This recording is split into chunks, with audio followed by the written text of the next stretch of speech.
ସୁଜାତାଙ୍କର entry ପରେ ବରଂ ଦଳ ଟିକେ ଅଧିକ ସକ୍ରିୟ ହେବାକୁ ଯାଉଥିବା ମୁଁ ଅନୁଭବ କରୁଛି ଏବଂ ସମସ୍ତଙ୍କ ଗୋଟେ ଆଗ୍ରହ ପ୍ରକାଶ ପାଉଛି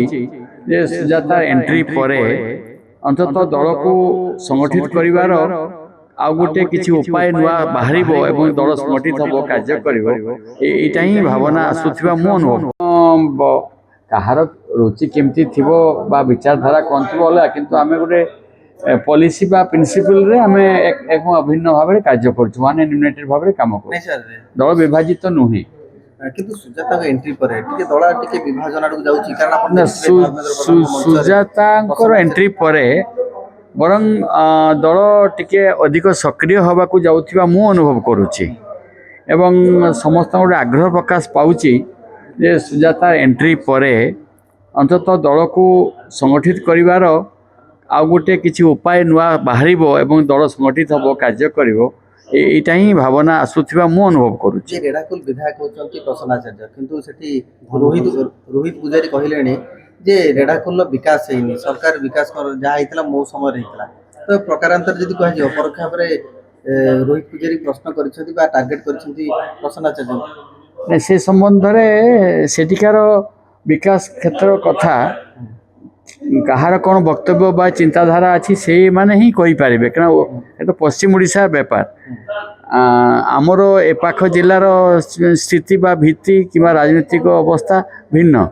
सेपटे भिन्न तेणु सेपाकार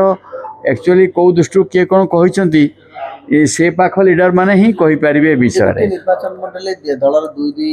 विधायक प्रार्थी बा विधायक मुहामुही होगा ये कौन वार्ता दउजी नहीं गोटाए निर्वाचन मंडली जे जहाँ निर्वाचन मंडली से सब निर्वाचन मंडली से दायित्व रे अछंती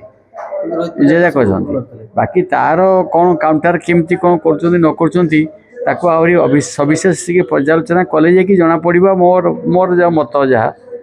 माने एमती खुला खुली किसी कही हम नहीं का सपक्ष का विपक्ष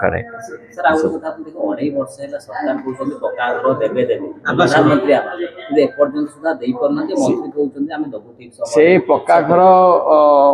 दीटा पर्यायर सरकार चिंता करछंती दवापाई किंतु मते लागू नहीं जे याको सफलता सहित कार्य करि पारिबे प्रथम कथा होची अंत्योदय गृह योजना रे किसी गृह सरकार देले प्रथमे देले से घर तो आज पर्यंत घरे 50% घर भी तैयारी हो सरी पारि ना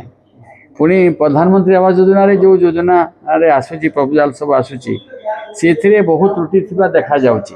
कहार पक्का घर किए पाइलानी कहार घर अच्छी पुणी तापाई घर आसीची एभली त्रुटि देखा जाउची तेणु या ठीक भाव में संशोधन न करेंगे सरकार प्रति से बुमेरांग हो जाए सर मेजर कथा जो पीओ एवं जेई एम ग्राउंड लेवल को जाऊँ वर्कआउट कर स्क्रूटिनी कर